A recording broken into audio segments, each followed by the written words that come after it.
Bonjour à toutes et à tous, on se retrouve aujourd'hui pour la critique de Jungle Cruise réalisée par Romé Colessera et sortie le 28 juillet 2021 au cinéma. Si vous croyez aux légendes, vous devez croire aux malédictions.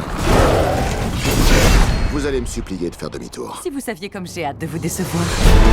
10 000 $ pour vous y amener vivante. Morte, c'est 15 000. Pourquoi c'est plus cher, morte? Morte, je dois vous porter. C'est plus fatigant. Bonjour à toutes et à tous, on se retrouve aujourd'hui pour une flash critique. Alors j'ai voulu être dans le thème de Jungle Cruise, donc j'ai mis des bretelles. Mais en fait je sais même pas s'il a des bretelles dans le film. Et puis de toute façon je les ai... Mais j'ai même pas mis de chemise. Alors que je suis avec un t-shirt et les bretelles. Donc ce qu'on va faire c'est qu'on va les enlever. Parce que c'est pas trop dans le... J'ai voulu faire un truc, finalement ça marche pas. J'abandonne, voilà, j'ai pas tenu mon truc. J'ai tenu 4 secondes, voilà, donc on va pas mettre ces bretelles là. Donc Jungle Cruise, réalisé par Jaume Collet-Serra, est sorti le 28 juillet 2021 au cinéma.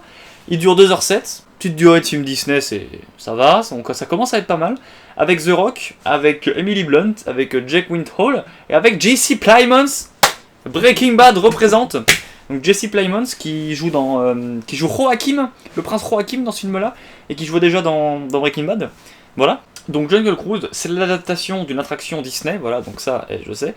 L'adaptation d'une attraction Disney qu'on a, elle est à Disney World, elle est à Disney en Californie, à la base quand même, et à Tokyo je crois, elle est à Tokyo Disneyland je crois aussi.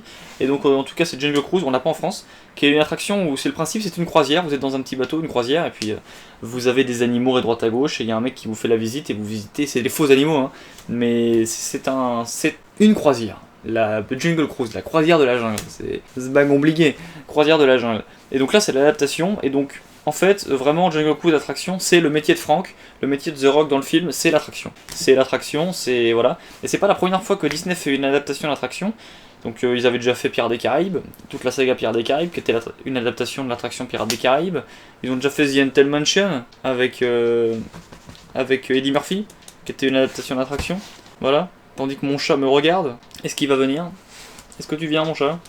Et donc les revoilà avec une nouvelle adaptation d'attraction. C'est très bizarre. Pourquoi tu me regardes là, toi? Oh! C'est pas Théo du haut de tes 18 printemps que tu vas me faire peur. Hein. Et donc, ouais, dans Jungle Cruise, c'est un film d'aventure. Si vous avez aimé La Momie, vous allez aimer ce film. Un peu dans le style La Momie, Indiana Jones, voilà. Vous allez aimer. The Rock est... The Rock, en fait, je sais pas si c'est un bon acteur ou si c'est un bon cabotineur. Je sais pas s'il joue vraiment très bien ou si c'est le fait d'être musclé qui fait qu'il joue bien et tout. Il jouait déjà un petit peu quand il faisait du catch à la WWE. En soi c'était du jeu d'acteur parce que c'est scripté le catch. Donc en soi c'était déjà du jeu d'acteur. Mais donc là il joue vraiment pas mal. Il est bon, vraiment l'escroc de première classe avec un retournement de situation. Je ne vais pas spoiler, vous regarderez le film. Et sa petite relation avec Emily Blunt qui est vraiment sympa. Jake Gyllenhaal qui joue McGregor. Enfin! C'est l'un des premiers personnages gays revendiqués dans Disney, non? Je crois que c'est l'un des premiers personnages gays revendiqués. Hein. On s'en fout, hein, mais non, il y avait déjà eu Gaston, mais Gaston il le revendique pas vraiment, c'est des allusions, mais il le revendique pas trop. Là, McGregor il le dit quoi. Il y a toute une scène avec The Rock où ouais, il le dit quoi. Mordez dans mon bâton s'il vous plaît. L'allusion est un peu.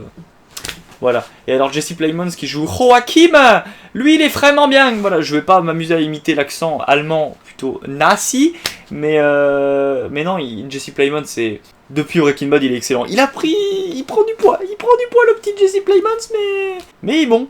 Il est bon, la musique est bonne, c'est de la bonne la musique. Le générique de fin est bon, je sais pas pourquoi. Je m'en souviens de ça, mais c'est que je suis resté pendant le générique de fin et il était vraiment bon. Voilà.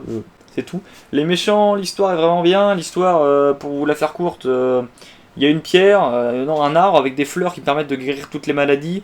Et Emily Blunt, c'est une chercheuse et elle est complètement rejetée de la communauté scientifique de Londres. Et donc elle part toute seule en Amazonie pour aller chercher ses pétales. Et elle fait appel à Frank qui a un bateau et qui va l'emmener là-bas contre rémunération. Et il va y avoir des problèmes parce qu'il y a une malédiction et tout. Il va y avoir des problèmes et franchement c'est génial. Franchement c'est génial, c'est compliqué de dire sans spoiler parce qu'il y a vraiment un gros retournement de situation au milieu du film. Mais franchement, j'adore Emily Blunt. Emily Blunt, je l'avais déjà dans Sans un bruit 2, je l'avais vu là, il y a pas longtemps. Elle est excellente. Emily Blunt c'est une femme qui est sensationnelle, voilà. Elle est excellente et donc je l'avais beaucoup aimé. Et là encore plus. Et là encore plus dans un film Disney qui franchement est bien. Et même des gens qui s'amusent à critiquer des films Disney en général ont beaucoup aimé. Voilà, il y a beaucoup de gens qui s'amusent à critiquer les films Disney parce que c'est des films Disney. Là, ils ont beaucoup aimé parce que le film est vraiment pas mal. Il est vraiment pas mal, c'est un bon divertissement. On s'ennuie pas, il y a des bons effets spéciaux. Voilà, les animaux sont faits en images de synthèse parce que Disney veut plus trop travailler avec des animaux, des vrais animaux. Donc tous les animaux sont faits en images de synthèse. Ça, je sais pas. Mais voilà, donc les animaux sont en images de synthèse, mais ils sont vraiment pas mal. Et non, le film il tient la route quoi. Il tient la route, il y a une suite qui est prévue. Alors le problème c'est qu'à la fin, bon, sans vous spoiler, voilà, les personnages qui restent retournent à Londres. Genre voilà, ceux qui sont toujours vivants retournent à Londres, sans vous dire qui c'est, pourquoi, comment, ils retournent à Londres.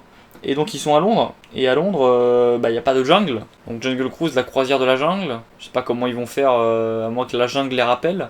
Je sais pas comment ils vont faire dans la ville. Ça s'appelait City Cruise, Savannah Cruise, je sais pas.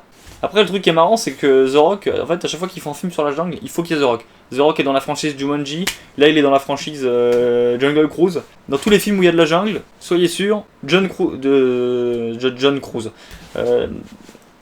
The Rock est là et il sera toujours là. C'est ça, j'aime beaucoup. Et non, ouais, non, The Rock est vraiment bien. On voit pas trop ses muscles parce qu'il est souvent habillé. Pour une fois, il est souvent habillé. Et non, tout est top, et tout est top. Et j'ai rien à dire de plus. Et voilà.